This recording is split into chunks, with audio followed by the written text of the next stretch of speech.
Hello and welcome to Cuppa with a Pro, a new series on the podcast where I interview and chat with professionals who work within the pregnancy, birth and parenting sphere. Over the next few weeks, you will see that I will alternate between Cuppa with a Pro and a woman's birth story so that there is still variety on the podcast, and there will be a few health professionals coming on the podcast to chat about their area of expertise. So I hope you enjoyed this series. And to kick off this series, in this very first episode, I chat with the lovely Chloe, who is a clinical nutritionist. And the main theme of our episode is chatting about the concept of postpartum depletion. So to help put it in perspective, Chloe also shares with us her 2 pregnancies and postpartum journeys, which led her onto her path of becoming a clinical nutritionist. And some really key concepts that we chat about in this episode is the idea that postpartum is a continuum. It never stops, actually. You are postpartum for life after you have a baby. And this is where symptoms of postpartum depletion, which Chloe will take us through what those symptoms can look like and how mainstream they are sometimes. So therefore, those symptoms can sometimes be viewed as being a mom and being tired and exhausted. But just because we think it is the norm to experience certain things as a mom doesn't make them normal. And this is what we chat about with Chloe, and she takes us through what to look out for. And also, if you believe that this is you and that you might be experiencing postpartum depletion regardless of when you had your last baby, then Chloe gives us some keys as to what to do and who to turn out to for help. In my opinion, postpartum depletion is a concept that isn't talked about enough, and I can't thank Chloe enough for coming on the podcast and sharing her expertise with us. So I hope you can take away something from this episode and you enjoy it. You are listening to Cuppa with a Pro, a new series on the podcast Cuppa with a Doula, where I chat with professionals working within the birth, pregnancy and parenting sphere, and we chat all about the area of expertise in the aim to try and raise awareness about very important topics that affect moms and moms-to-be, and also to help you to feel empowered to have the pregnancy, the birth and the parenthood journey that you want to have.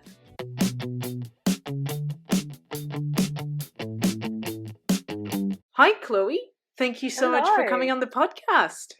Thank you for having me. I'm excited to be here. Oh, no worries. Do you want to start by introducing yourself? So telling the listeners your name, where you're living and who is in your family. Awesome. So my name's Chloe. I live in sunny Brisbane, which doesn't get too cold, thankfully.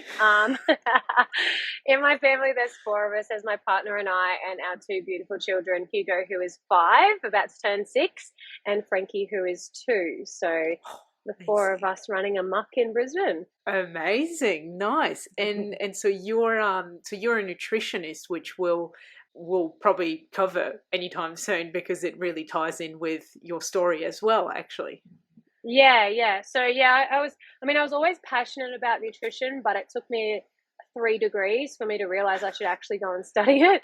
So we just took the long road around and basically racked up a huge HECS debt in the meantime. But other than that, I am very happily a nutritionist. I see people in Brisbane and online, and I have a huge passion for postnatal health, but also motherhood care, because I think a really important aspect is that, we do care for women in that postnatal period, but also, postpartum is forever, and that's a topic that really sort of lights a fire in my belly. So they're my main interests and focus as a nutritionist. Nice. I love your expressions. Love it. So I always ask all of my guests the same question. Chloe, did you always want to be a mum? Oh yeah, I did, and I wanted 3 children, but I'm Oh, happily settling at 2. okay. Are you sure? Maybe. I'm definitely sure, yes. Nice. Well, see, Yeah. that will be a good, maybe if we get to it, that will be a good thing to chat about, the fact that you wanted three, but Mm, after you had Frankie, obviously something changed, and you decided that two, or you both, obviously with your partner, decided yeah. that two was enough for your family. That's a good discussion to have as well. Yeah, I think Um, it's an important one too, because like what yeah. you think you want and then what actually translates once you've got small humans running around can be 2 different things, and that's perfectly fine. Yeah, exactly. No, that's right. That's right. So, I guess let's take a very big step back. So, about like more than almost 6 years ago, did you Mm. plan to conceive Hugo when you did? I mean, yes, like we weren't too concerned if we fell Mm. pregnant, and it was definitely a beautiful surprise. Well, not a surprise, but like it, we Yeah, weren't trying, but we weren't not trying, yeah, yeah, essentially. yeah, yeah, So yeah, it was not planned, but not unplanned. yeah. Oh, nice. So, did you find out fairly early on that you were pregnant? No, I remember being at my mum's, coming home from my getting my hair done one Saturday, and I don't know what she picked up on, but she was like, "Chloe, is your period late?" And I was like, "Well, yeah, it actually is, but like it's always 4 or 5 days late. Like I'm not worried." And this was only Yeah. like 4 days late, and she was like, "Okay." Are you sure? And I was like, yeah, mum, like I'm not concerned at all. Anyway, it was my dad's birthday that night Uh-huh. and I had a champagne, and I don't usually drink, but I had a champagne and I was so sick. I've never been so sick in my life. And it still took me to the following Wednesday to do a pregnancy test because it was just so normal that my period wasn't on time. Like it's fine. And it was the strongest positive I've ever seen in my life. I don't know what my mum picked up on, but she was bang on that day. Wow, mum's Yeah, instinct at like right. the best mum instinct. Like, did she smell pregnancy on you? I don't know. She does. She has the best sense of smell, but like there was nothing different about me. I just didn't understand. Like I just got my hair dyed. Like I had no, you know. Anyway, high five, mum. Well done. You picked it Wow, amazing. And now she can be a proud grandma and say, I knew you were in mum's belly before your mum even knew. before your mum. Yeah. Oh, that's Oh, amazing. grandma vibes. Yeah. How did you find navigating, your birthing options back then? Because you were not preventing, let's say. So were you informed Yeah. about what care you could get? I had no idea, and I had no established general practitioner in Okay. Brisbane. So Yeah. it was a big learning curve on multiple aspects. But Yeah. what I did know intuitively is that I wanted what my ideal birth was: a drug free, Hmm. intervention free water birth. That's all I Hmm. knew. I had Yeah. no idea if I could access that in Brisbane. I had no idea what options were available to me, but I knew that that's what I wanted. And so yeah, I went to the GP and she was like, "Oh well, you're just assigned to the Royal Brisbane anyway, so here you go." Hmm. And I was like, "Okay, Okay. cool." But the cool thing is, one of my close friends actually had a friend who was studying midwifery, and she needed Ah. mothers on her caseload Yeah. to graduate. And so my friend was like, "Hey, like I'm going to hook you up with my friend." And so about 10 weeks in, I had coffee with her and I told her what I wanted, and she was like, "Oh, Chloe, you've got to apply for the birth center." And I was like, "Yeah, Ah. great idea. No idea what that is." And she was like, "Look, the referral's been sent off. So like you'll be under like the general midwifery care anyway at the Hmm. Royal. But when you go for your booking an appointment, just ask about the birth center. It's unlikely you'll get in, but like just do it." Okay. And I was like, "Okay, yeah, great. I'll say that." So like I'm on the table and the lady's asking me about family history, and I was like, "Hey, do you reckon you could just see if I can get into the birth center?" And she was like, "Well, it's actually really strange because there's a sticker on your file saying birth center." And I was like, Oh. "Oh, cool." She was like, "So let me just double check on that and I'll get back to you." And I was like, "Okay, excellent." And yeah, lo and behold, I got a text 2 days later saying, "Congratulations, you've been accepted." Oh, no way. That's Yeah, amazing. yeah, Oh, so yeah. did you have Very the lucky. same midwife because you were in a birth center, or was it still a midwife on call then? No, I had the same. So in the birth center, there Oh, was a team of 3. yeah. We just got assigned to a team, and yeah, that was that. And then because I was a birth center patient for Hugo, Yeah. I was automatically a birth center patient for Frankie, and I had the exact Oh. same midwife for both labor and birth. Oh no, Yeah, that's such a great story. Oh, I yeah, love it it. was the best. This midwife was so beautiful. Like, yeah, she just the whole way, even with Frankie, because she knew how I birthed Hugo, Yeah. there were just differences in that labor and birth process for the two of them. And so she knew exactly when to intervene because she knew Yeah. how I birthed the first time, and the second time was very different. And so she knew sort of this isn't right for her. Okay. So what potentially, Frankie was posterior. Mm-hmm. So what potentially could have been a long labor and birth process, it was 7 hours because she knew that we had to try and intervene and turn her. Yeah. Yeah. Which we did, which was awesome. Wow, that's amazing. That is so good. And Yeah. this is something I talk a lot about is in your case, you got really lucky because you obviously didn't know about the birth center, so you didn't know you could get Yeah. continuity of care. And sometimes, the stars align, right? And you just meet the right people and they just tell you and you say, oh, can I get into the birth center? And somehow you're already in anyway. That's insane. Yeah, you've already got this sticker on your file. Gosh. Oh, so good. Yeah, I don't know, maybe my GP wrote something about it. Yeah. Like maybe she accidentally referred, I mean, she's not my GP anymore, but maybe that doctor just like ticked a box, didn't know what she was ticking, but just ticked it. And anyway, it all worked out swimmingly. So how was that pregnancy? Did you feel well? How did you feel actually? I felt amazing. Like I had a little bit of nausea, but yeah, I basically could have gone through the majority of pregnancy without knowing I was pregnant. And my midwife was like, that labor and birth was textbook. I've never seen a first time mum labor and birth like that. Like, what is your secret? And I was like, I took a bit of magnesium the night I went into labor. Like, maybe that was it. And she just laughed. She's like, that's not going to do that, Chloe.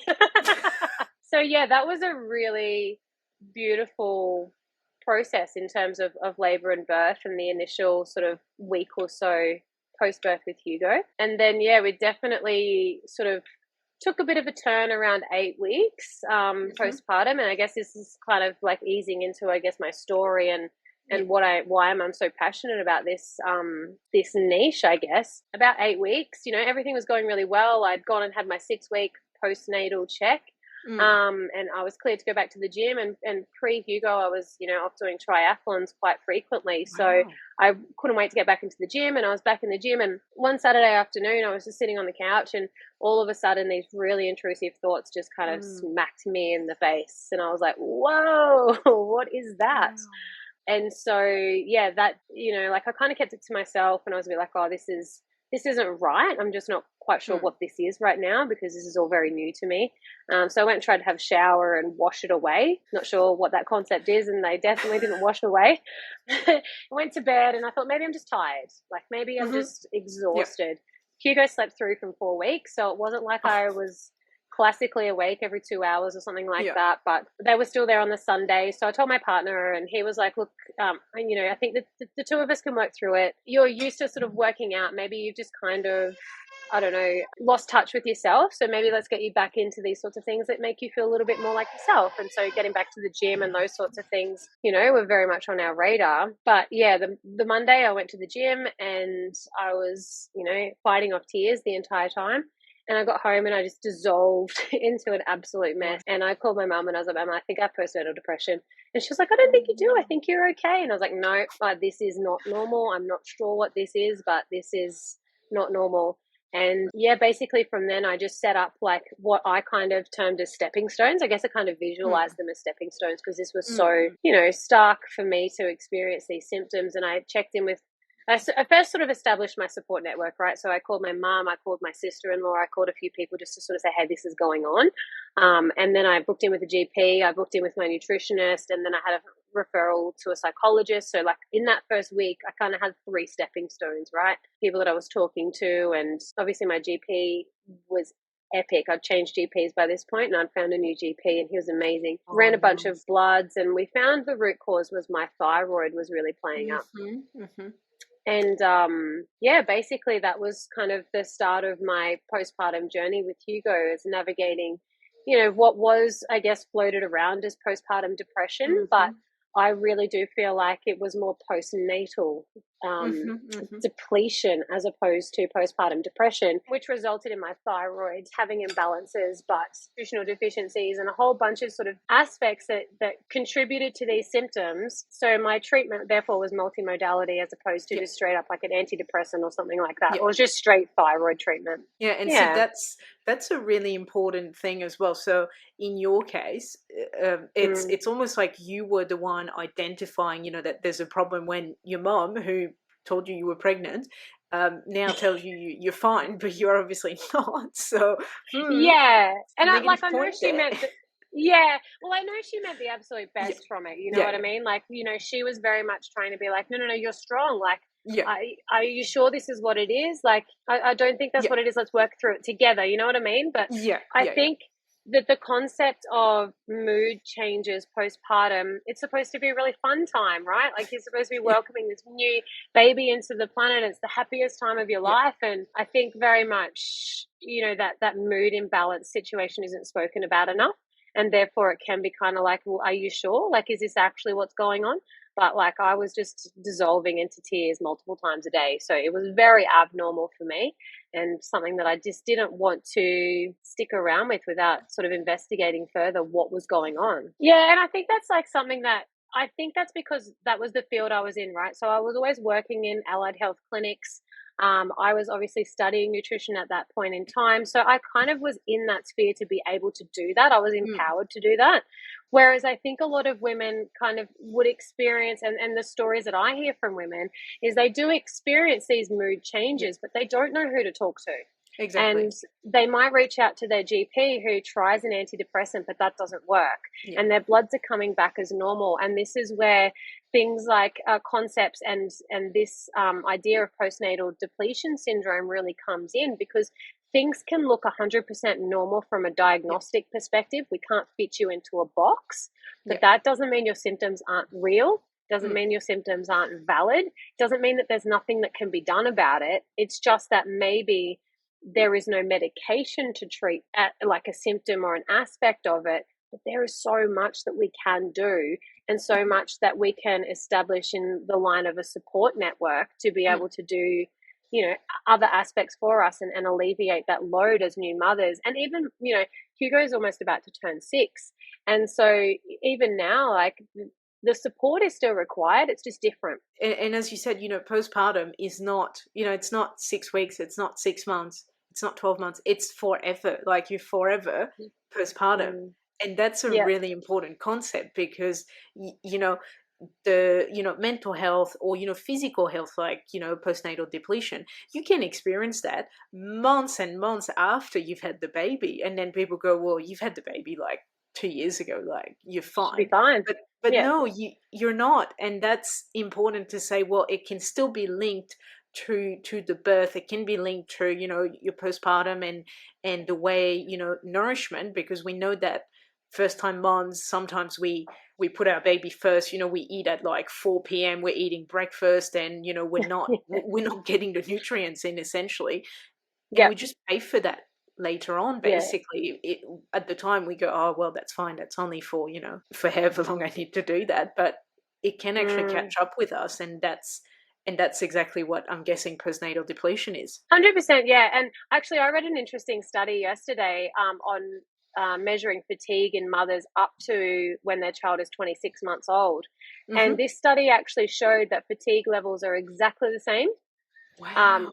Between like a mother who's just recently birthed through to a mother whose child might be 24, 26 months. Wow. It's just that the source of that is very different, and it actually is not affected by the amount of sleep or lack thereof. So that was a really interesting study to read, because, as my Frankie I would kind of fall into that category. And to have that fatigue level kind of validated and be like, oh, it's actually okay that I'm tired, but I'm still sleeping at nighttime. Do you know what I mean? Like, I think disseminating some of this information is really important, so that we don't feel like we're lacking in motherhood, that we're doing it wrong, that there's something that we're not doing right.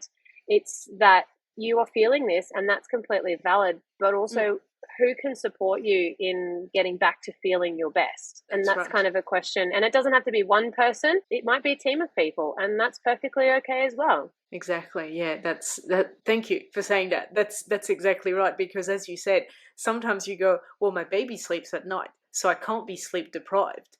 But I mean, the fatigue you get from, the physical work of being a mom, the mental load of being a mom, and the mental load of, looking after your house and making sure, dinner is on the table and the laundry is done, and the whatever is done, all of Mm. that leads to fatigue and exhaustion. And yes, you can sleep for 8 hours at night, but this load, if it's not shared, if it's not, if it's always, let's say, your responsibility, and you're not delegating, or you've got no one to delegate to, it will just eat away at the person basically. And it doesn't matter how old the baby is, you can.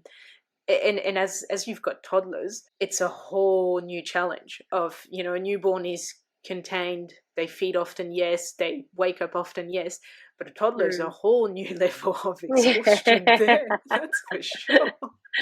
Yeah, 100%. And I think that, typically you kind of get at least 6 months is kind of stretching it, but at least 4 months postpartum is like, well, you're ready to go back to work, yeah? Like, Yeah, you're fine. that's right. That's cool. Cool. See you later. You're exactly who you were before, but you're just a mum now. And there's so much to be said for this concept of matrescence, where it's this whole shift. It's this whole spiritual, emotional shift that we're going through while we're physically recovering, and we're restoring nutrient levels, and we're figuring out our new support network, because as most mothers find, their friendship circles change when they have children. So that support that was once there might not be there anymore. No, that's right. And that's exactly right, especially if you're the first of your friends to have babies, and therefore they don't understand what it's like to have a baby. Like, obviously they know, they can see your baby, but they don't understand the responsibilities, the load it comes with, and the naps, and the obviously the sickness, and they just don't get it, I feel. No. And so when you lose your friends, or you can't see your friends because they go out, for example, I don't know, clubbing, drinking, and you go, well, I can't really go out because I need to help my baby to sleep, for example. There's this social disconnection, which is going to affect, the mother, on a mental level, probably. And then you add, you're just adding layers to that with, as you said, the depletion of nutrients, and the sometimes lack of nutrients intake, or nourishing food intake.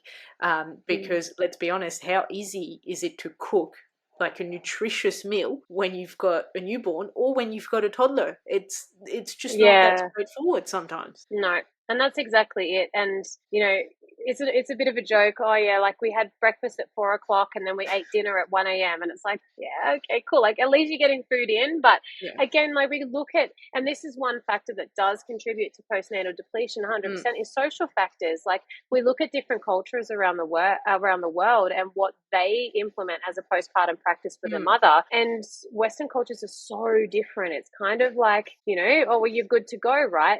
But I think it's really important too, because one of the things that I experienced, obviously postpartum with Hugo, I did the whole stay at home for 6 weeks and do all those things that I thought you were supposed to do. But that actually took a really huge mental toll on me. Like, I think that actually played into the establishment of this depression and this anxiety that I was experiencing, because I'm an outdoors person. Like, I want to be in nature. I want to be around people. I want to go and do stuff. So that was a huge change that I made between Hugo and Frankie. Frankie was 4 days old, and we were at our son's jiu-jitsu class on that Saturday morning. Nice. Because it was important for us to keep going to the thing that he likes, and making sure that he knows that he's still, the apple of our eye, and all of these amazing things as well. But also, that was so important for me to be like, I'm out, like, I'm doing things, like, I'm connected with myself still.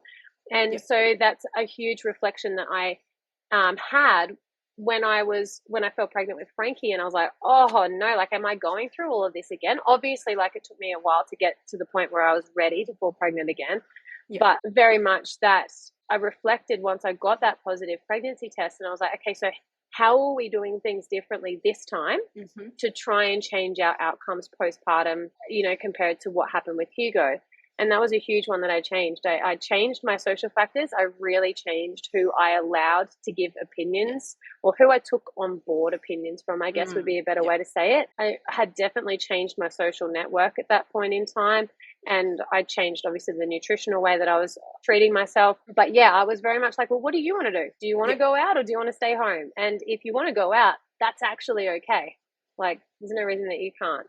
So yeah, it's definitely something else that I'm passionate about, is getting that word out there, that every pregnancy and labor might be different, but every postpartum can be different too. It just sort of takes us to reflect on what we truly want, rather than the ideas that have sort of we're being told to accept as what you do. Like, you just do that. You do it. Exactly. And I think, you mentioned this before, and this is something I've been mentioning in a few episodes now, the cultures and how we're very behind. As you said, we're just, the way we see motherhood, now we're starting to say, oh, it takes a village. But see, African cultures, they've got it covered. Like, to them, when there is a new mother, an expectant mother, she's going to be surrounded by people doing her laundry, people cooking for her, people making sure she's all right, people making sure the kids are entertained if she's got kids. And then when she has the baby, well, obviously the baby is going to be worn, either it's from the mother herself or relatives, people around her, and the mother's going to be fed, and she's going to be helped, and she's just never going to go, oh, who can I turn to for help? Who's going to be there to look after my toddler, or who's going to be there if I need to go somewhere? Like, she's just got people, right? And I think we're starting to get there, but we live in a society where, once the baby's born and you're out of the hospital or the birthing center, that's it. You go home. Okay, bye. That's it. And you're good, right? Yeah. Yeah, and you don't really get, it's like, oh, you've got your 6-week appointment with your GP. A lot of things happen in 6 weeks. Like, oh, don't they? You need support before 6 weeks. Like, at that point, if you haven't got the support, or if you don't know where to find it, by 6 weeks, there's a lot of, depression, anxiety. There's a lot of, all of those, which then lead to burnout, basically, or just not feeling adequate, because we're not being supported. We're not being told, where can I get support? We're not being told about community health centers and maternal and child health nurses, and we're not being told about, play groups and places where you can meet other moms that, had a baby recently or are going through the same thing as you. And we're just not getting a social network. And so therefore we feel isolated, and we go, oh, we have to stay home for 6 weeks because, the baby's not vaccinated and so on. That's not true. You don't have to. You do what works for you. And that's exactly what you did with Frankie. For you, staying home doesn't work, but don't stay home. Just do what works. Yeah, 100%, 100%. And I think that when we start to empower ourselves more, like, I sought regular chiropractic care. I took my babies to chiropractors. Like, I did these things that may not be socially accepted as normal, but they were the things that helped me sort of know that I was doing all the right things to kind of care for us. And I just did it my way the second time. And it might not be everyone's way, but I think once we empower ourselves with that, like, it's okay to apply your own personality to postpartum. That's, empowering enough. But then also knowing that it's not just your GP that can provide care for you. They do an excellent role at a lot of things, but there are other professionals out there, exercise physiologists, to help you make sure that you're physically ready, and that the training that you're doing is appropriate for the stage of postpartum that you're in. There's nutritionists, there's naturopaths, there's so many people out there that can support you. And I think once we get that referral network sort of built up and what works for us, and we apply all these things together, then we can start to formulate a really good postpartum plan, which is, something that I do with a lot of my pregnant patients. I do a postpartum planning consult at around 30 weeks, just to start planting ideas of like, hey, have you thought about a meal train? Have you thought about these aspects. What are you going to do for deep rest? Like, how are you going to apply concepts of rest at a time when you should be really fatigued and not sleeping? How are you going to offer how can your partner support you? Because every woman wants to be supported in a different way, right? So just these things to start talking about and raise these conversations so that we're a bit more proactive for postpartum rather than reactive. Like, oh my gosh, now I feel, awful. I feel depressed all day. What am I going to do about it? We could lay some foundations for a little bit more support prior to that happening. Yeah, exactly. That's right. And that's a really important concept. It's planning. Planning, you plan for your birth. You obviously through your pregnancy, you prepare, potentially you plan for your birth, and then that's it. That's where the prep stops. And that's what happens, right? Like when you go to the hospital and you do the birth classes, they're called birth classes. They're not called birth and early parenthood classes. They just only prepare you for birth. So then you go, well, I'm prepared. But then once that's over, you've got your baby and you go, well, I don't know what to do now. But I've got a thermometer that I made sure I had before I left hospital. Yeah, exactly. And I mean, it's even worse, like when you're in the postpartum ward, you can press a button and someone comes to show you, how to latch, potentially how to burp, help you with bathing, all of that. But then you go home and you've got none of that, right? And you go, oh, what do I do now? I'm on my own. And, it's obviously so different when you're home, in the hospital, you go, yeah, I've got this. Yeah, that's great. Yeah. You go home, everything is different and you go, oh no, I can't do it. And again, where is that support at that point? Where it's all in the prep, it's also in the social, the people around us. Because, for example, when you're a new mom or young mom, sometimes you need your own mom there to help you. And we know that moms have sometimes different opinions, and that can be difficult too if you want to do parenting a certain way, but then your mom's like, well, I did this for you and obviously you turned out fine, and you have to fight against that. That's a whole other story. But sometimes it's about, for example, having your mom or your partner, if you tell them ahead of time, like, oh, I'd like you to cook when I'm feeding, then that way, we've got dinner sorted and I don't have to think about it while trying to breastfeed a baby, but also recover, and I'm bleeding a lot and I'm in pain and stuff, As you said, it's all about preparation and having those conversations with the people that will most likely be around you or that you want to be around you, and asking for those people to come, friends. Usually if they're a good friend, they want to support you. Maybe you can tell them at your baby shower that if they come, can they come with something to eat? Maybe that could be a thing. Can they? I had a guest say they wrote a to-do list on their fridge, and basically told her friend that whatever friend came, that the to-do list was on the fridge. Pick a task to do, any task, no questions asked, and just do that.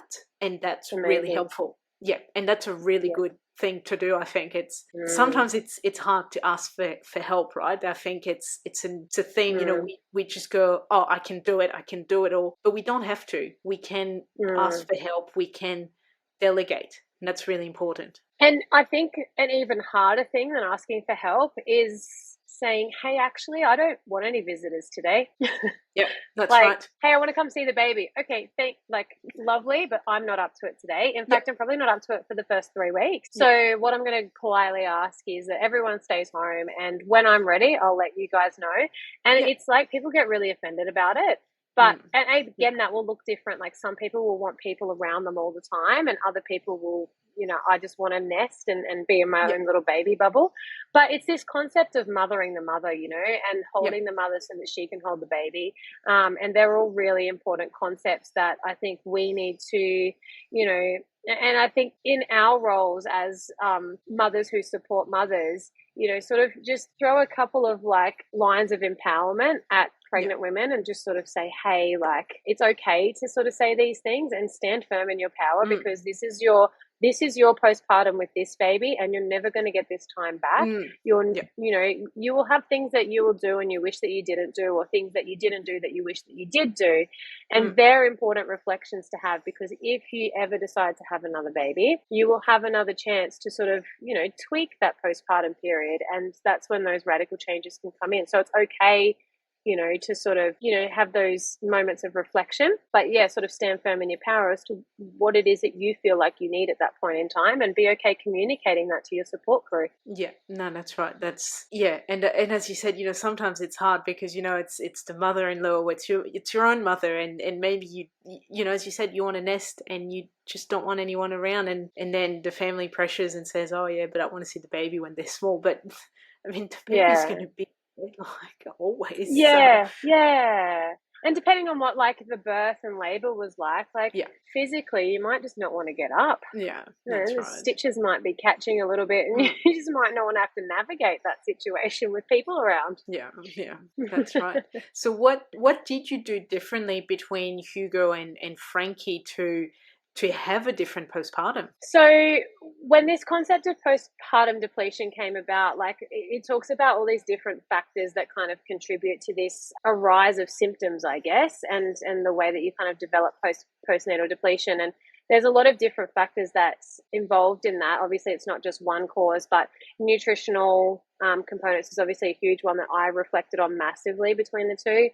Social factors, like we've discussed, sleep and prioritizing rest, which is a massive one that, like, you know, with Hugo, I was walking around holding him and like, oh yeah, he's asleep in my arms and I'm just doing the floors now. And then I'd be like, okay, cool, the floors are done and it's 8 a.m. And it's like, well, hang on, you don't have to be an overachiever at cleaning. Like, it's okay.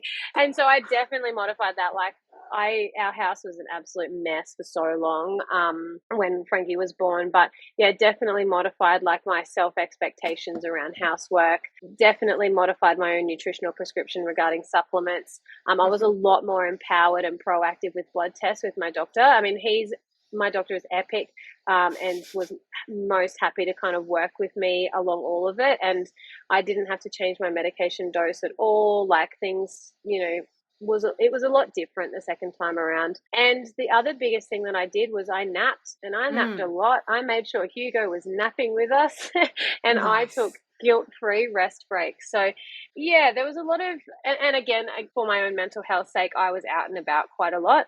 Frankie had a tongue tie, and intuitively I knew something wasn't quite right about day 3, but I didn't know exactly what that was. And I kind of, my own visualization of postpartum is like you're almost like walking yourself out of a haze, and the haze is kind of lifting and things become a bit clearer.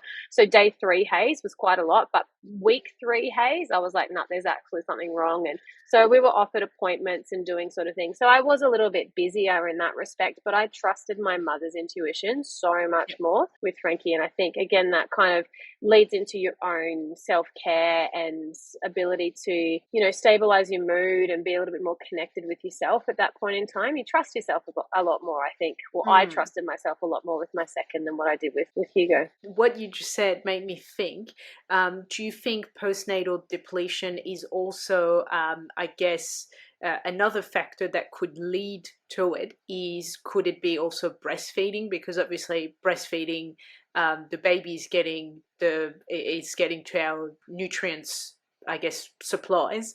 And again, if you're not replenishing yourself, you're not eating nourishing food, you're not getting the rest, you're not, all those factors. So does breastfeeding, I guess, not aggravate, but does it deepen the depletion, you think? Yeah, it very much can. So I tell all of my patients to stay on their prenatal, postnatally while they're breastfeeding, and it's just a way to keep that baseline nutrient level going in. But also, I guess food is king there as well, and making sure that you've got macro balanced meals and those sorts of things. 100%.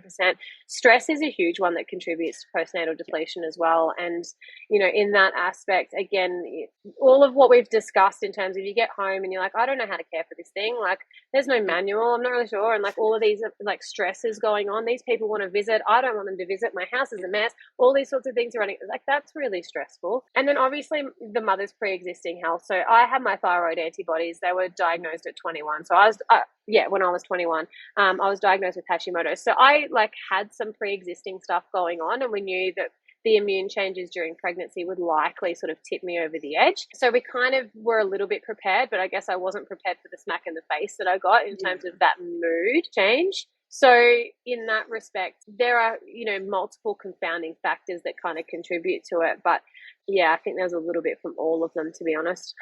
Yeah, and that's the thing. I think, us as humans, it's not a straightforward, textbook example. There are so many factors that affect, mental health, physical health, and that's where you just can't go, oh, if I sleep more at night, I will feel so much better, because sometimes it's sleep plus exercise plus nutrition plus having friends plus going outside, like so many factors, right? It's not just I will sleep more, I'll feel better. No, that's not it. There's a lot more to address, and we're just complex humans. We are. And this is what I like about postnatal depletion as a syndrome. I mean, I don't like it. No one wants to go through it.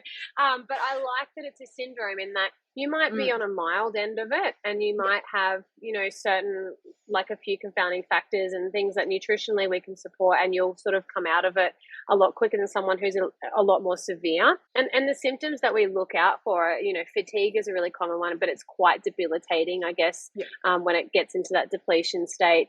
Mood irregularities, baby brain, because the maternal brain actually undergoes like a full rewire when we're pregnant. So some aspects of it is that reprogramming of the neural connections, but also, baby brain can be nutritional deficiencies as well. Being awake when your baby's asleep is a bit of a classic one as well, like that insomnia. So there's a whole range of symptoms that we look out for that you might come back completely normal in bloods for. Like, your iron might be a little bit low, but that's all we can really find. But functionally, when we look, maybe your B12 isn't quite where we need it. Maybe, DHA, one of the omega-3 fatty acids isn't, you're not having any, fatty fish, or you're not on a fish oil supplement or something like that. These nutrients that go in to create a whole new person's central nervous system really generally do get depleted from us, and we need to restore that for ourselves. But like you said, when we're breastfeeding, that development is still happening, and that nutrient loss is still coming from us, and so maintaining that is quite a chore, really. It's quite a feat, but that's where if you can stay on your prenatal, postnatally while you're lactating, at least you've got some of those baselines covered, and then food on top of that is going to sort of see you in a lot better place than what just trying to scrounge for food one-handedly across the day, if you can make it, and you're not nap trapped or cluster feeding. Exactly. All the stuff that breastfeeding mums know about, well, even formula feeding mums know about. Yes. And you touched on a really important thing. I know you've got to go soon, so I guess we'll just finish up on that. All the symptoms of motherhood that we define as normal: having baby brain, having your achy body, having incontinence, feeling tired all the time, not having any energy, that doesn't have to be normal. We as a society have decided that basically when you become a mom, you also become broken somehow, and that's totally normal, but it's not. And I don't know at what point we accepted that when we become moms, we're exhausted, we're tired, we cannot even think of words, we can't function normally. That's not the norm, but I don't know at what point that became the norm. And it's important to say you can address those things. There are, as you said, nutritional deficiencies can affect the brain development, and therefore how we think and how we remember. So maybe there needs to be an appointment with the GP to do a set of bloods, to do a full set of bloods to check for those nutrient deficiencies. And if that's not, going in deep enough, then maybe you need a nutritionist there to, I guess, tell you what blood tests to do to find out what specific deficiencies you may or may not have, and check those levels. Yeah. And even telling off symptoms really tells us so much as well. So for some of the nutrients, we can't get a blood test done for them. So that really does go off our questioning. But things like B12, iron, zinc, even copper, like a lot of these nutrients we can get tested in the blood. And it is something that, some GPs will run the best panels. Like I've seen some GPs run some very comprehensive panels, and then I've seen some flat out refuse a 6-week blood test. And the mother's just like, Chloe, I can't sleep. Like, I don't know what I'm doing. Like, I'm just fumbling around, basically. Yeah. I really need my iron checked because it was low in pregnancy, and now they're not even going to check it. And so, like, we see every aspect of that. And this is not me beating down on GPs at all, because, like I said, some of them are absolutely amazing. But if you're not getting the answers for your symptoms, your symptoms are still valid. You aren't imagining it. But just because it's common amongst your mother's group, or, you know, you read it on the internet about, you know, those memes that go out about, you know, the mum walking out of the house in like a t-shirt dress and her hair's everywhere and her makeup's not even on, like these sorts of things, just because it's common and we make a joke about it on social media does not mean it's normal, and it doesn't mean that you have to accept it as your new normal, regardless of whether it's for a month or whether it's for 6 or 12 or whatever, however long postpartum we deal with these symptoms. You don't have to. And there are so many professionals out there who are willing to help and, you know, get women back to, and mothers back to, a really good state of health where you're not snappy and irritable at the smallest of things, and, you know, you're feeling on top of the world as a mum. That is a perfect message to finish off on. There you go. Thank you. Awesome. You are most welcome. Thank you so much for your time, Chloe. Thank you for having me. Yeah, it's been great. By the way, I want to know about Hugo's birth story really quickly. What happened? Sounds very interesting because it was very textbook. It was very textbook. So basically, I went to bed. I knew something was happening. I didn't know exactly how long to expect or anything like that. But like, I kind of just got some like slight crampy, lower cramps type thing. Probably about 8 o'clock at night, and 10:45 I put myself to bed. Mum was like, "Oh, just go and get some sleep when you can. Like, it's probably happening, but just try and rest if you can." I was like, "Yeah, okay, cool, thanks, Mum." So I went and laid down, and I rolled over, and I felt like a little trickle, and I was like, "Oh, did I just try and fart?" Oh no, I didn't. That's not that's something else. That was completely involuntary. And I stood up, and it was just a little trickle, right? So I called my midwife. I was like, "Yeah, I'm in labor. Woohoo!" And she's like, "Well, you better come in. Like, yes, your waters sound like they've broken, but it's only a little bit." So anyway, we went in. At the time, we should have, like, with no traffic at this time of night, 20 minutes from the Royal. So we went in, and I had like an assessment, and I was having contractions by this point, but like I was joking between contractions. That's my personality. That's how I deal with pain, right? I'm like, ha ha ha, let's have a joke. And so they sent us home. Right? They were like, "No, you're completely fine. This is not, you know, we'll see you probably tomorrow afternoon, first time, Mum." And I was like, "Okay, cool, no worries, bye." So we jumped in the car. Well, we didn't. We got to we went down the elevator, and we got into that little section out the front of the elevators, and it was like a thunderbolt. It was like, boom, was this contraction, and it crippled me. I was like, I wasn't over it. And my partner, God bless him, he was like, "We could go back upstairs." And I was like, "No, they said tomorrow afternoon. I am not being in this hospital for that long. We are going home." Got to the car, there was another contraction. Anyway, basically, we got breath tested. He got breath tested on our way home. I couldn't like have a contraction in the car, so I kept having to get out. But I was so adamant that I was not going to be there. I was going back the next afternoon. Got home, vomited everywhere. Called my midwife, and I was like, "Hey, I think I need to come back." She's like, "Chloe, oh my gosh, like you really need to come back." And I was like, "Yeah, okay." So we get in the car, and I try all these different positions in the car to try and stay, you know, stable. Got out at one point because I was about to have a contraction, and my waters truly broke. It was on Oxley Road in Brisbane, if anyone's familiar with that, and it was just a... By this time, my partner was so stressed. He was like, "We just got to get to the hospital, okay?" And I was like, "Okay." This is like 2 hours after the little trickle, right? So happened quite quickly. Finally, it took us an hour and a half to get back to the hospital because I had to keep pulling over. Got there. Gosh. She knew I wanted a water birth. The bath was running, and she was like, "Hey, Chloe, I'm just going to check the dilation." I was like, "Yep, sweet, no worries." She was like, "Oh, you're 5 centimeters dilated." And I was like, "Oh, okay, great. Let's just get this thing out." Hey, like vomiting, like I had it all going on. Anyway, finally, I got in the bath. I was like, I just need some like water. Like I needed something. And actually, I said, "Give me the drugs." And she was like, "I know that's not what you want. Let's try the shower." And I was like, "Oh man." Anyway, ended up in the bath, and I was like, hey, Tanya, I've got a push. And she was like, oh, honey, no, you don't. Like, that's a fair while away. And I was like, okay, it's either that or I have to do a real big poo. Hey, like there's something going on here. And she was like, she checked for dilation. She's like, oh, you're fully dilated. All right, hang on a second. No pushing. You can't push. I got to get out of this room and go and get a witness. This is all happening very, very quickly, Chloe. And I was like, okay, cool. So she left the room and I said to my partner, I was like, I've got to push. And he goes, well, you can't. I was like, well, I can't deny what's going on. He was like, no, you can't. Just wait. I'll just do a little one.